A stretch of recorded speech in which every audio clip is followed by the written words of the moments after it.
नमस्ते दोस्तों, स्वागत है आपका वीके किंगडम में। माधव की सबसे कठिन कोशिश, आराधना को मनाने की जद्दोजहद। माधव ने अपनी जिंदगी में कई मुश्किलों का सामना किया था, लेकिन किसी को मनाने के लिए उसने पहले कभी इतना संघर्ष नहीं किया था। यह पहली बार था जब उसने किसी को सच्चे दिल से वापस पाने के लिए पूरी ताकत झोंक दी थी।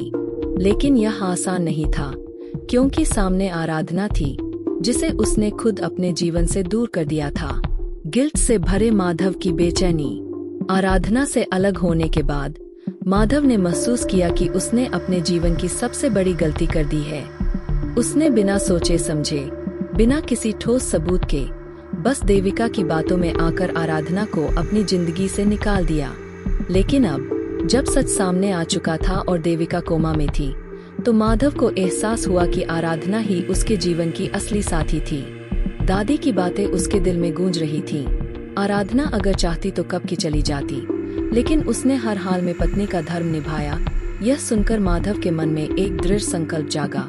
वह आराधना को किसी भी कीमत पर वापस लाएगा। लेकिन कैसे? पहली कोशिश, आराधना से सीधे बात करने की नाकामयाबी। माधव ने हिम्मत जुटाई और आराधना से बात करने की कोशिश की। वह उसके पास गया, लेकिन जैसे ही उसने कुछ कहना चाहा, आराधना बिना एक शब्द सुने वहां से चली गई। माधव की आंखों में दर्द था, लेकिन उसे समझ आ गया कि यह इतना आसान नहीं होने वाला था। उसने आराधना के दिल को बहुत गहराई से चोट पहुंचाई थी और अब उसे ठीक करने में समय लगेगा। दूसरी कोशिश, आराधना के लिए कुछ खास करने का प्लान। अब माधव ने सोचा कि सिर्फ बातें करने से कुछ नहीं होगा। उसे अपने प्यार और पछतावे को अपने कामों से साबित करना होगा। उसने नाश्ते की मेज सजाने का फैसला किया। पहली बार उसने सिर्फ आराधना के लिए नहीं, बल्कि पूरे परिवार के लिए मुंबई के खास पकवान मंगवाए। जैसे ही सुबह हुई, माधव खुद किचन में गया और नौकरों को निर्देश देने लगा कि सब कुछ परफेक्ट हो। उसने आराधना की पसंदीदा डिशेज मंगवाई और टेबल पर एक खूबसूरत सेटअप किया। जब परिवार नाश्ते के लिए आया तो सब चौंक गए। दादी मुस्कुराई, लेकिन आराधना ने नजरें तक नहीं मिलाई। वह बिना खाए ही जाने लगी, लेकिन दादी ने उसे रोक लिया। तीसरी कोशिश, मराठी भाषा सीखने का फैसला। जब माधव को लगा कि नाश्ते का तरीका भी काम नहीं आया, तो उसने एक और बड़ा कदम उठाने का फैसला किया। उसे याद आया कि आराधना अपनी मराठी संस्कृति से बहुत जुड़ी हुई थी। उसने तय किया कि वह मराठी भाषा सीखेगा ताकि वह आराधना को महसूस करा सके कि वह सिर्फ माफी नहीं मांग रहा, बल्कि उसके जीवन का हिस्सा बनने के लिए खुद को बदल भी रहा है। माधव ने चुपचाप एक भाषा शिक्षक को बुलाया और मराठी के बेसिक शब्द सीखने शुरू किए।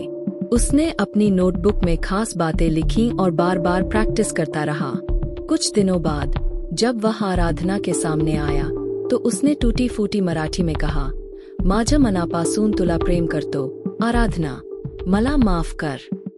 मैं तहे दिल से तुमसे प्यार करता हूँ, आराधना, मुझे माफ कर दो। आराधना कुछ पल के लिए अवाक रह गई। यह पहली बार था जब माधव ने उसके लिए इतनी मेहनत की थी। हालांकि वह अभी भी नाराज थी, लेकिन उसके दिल में हलचल जरूर हुई। चौथी कोशिश, पुरानी यादों को ताजा करना। अब माधव ने सोचा कि अगर आराधना अपने दर्द से बाहर नहीं निकल पा रही है, तो उसे वो खुशियाँ याद दिलानी होंगी जो उन्होंने साथ बिताई थीं। उसने एक दिन दादी की मदद से वही जगह सजाई, जहां उसने पहली बार आराधना के लिए कुछ खास किया था। पुराने फोटोज, पुरानी हंसी मजाक के वीडियो और उनकी शादी की यादें, यह सब माधव ने एक प्रोजेक्टर पर चलाया। जब आराधना आई, तो उसकी आंखें नम हो गईं। वह सब कुछ देख रही थी। वो पल जब वह माधव के लिए पहली बार खाना बना रही थी, जब माधव ने उसे गले लगाकर हंसाया था, जब उन्होंने एक साथ बारिश में भीगते हुए मजा किया था। माधव उसके पास गया और धीरे से कहा, क्या हम फिर से वैसे ही बन सकते हैं, आराधना? आराधना कुछ नहीं बोली, लेकिन यह पहली बार था जब उसने माधव को नकारा नहीं। माधव को पता था कि यह शुरुआत है, एक नई शुरुआत, जहां वह अपनी गलतियों को सुधारकर आराधना को फिर से अपने जीवन का हिस्सा बनाएगा। अब देखना यह है कि क्या माधव की यह मेहनत रंग लाएगी, क्या आराधना उसे माफ करेगी, क्या यह दूरियां नजदीकियों में बदलेंगी।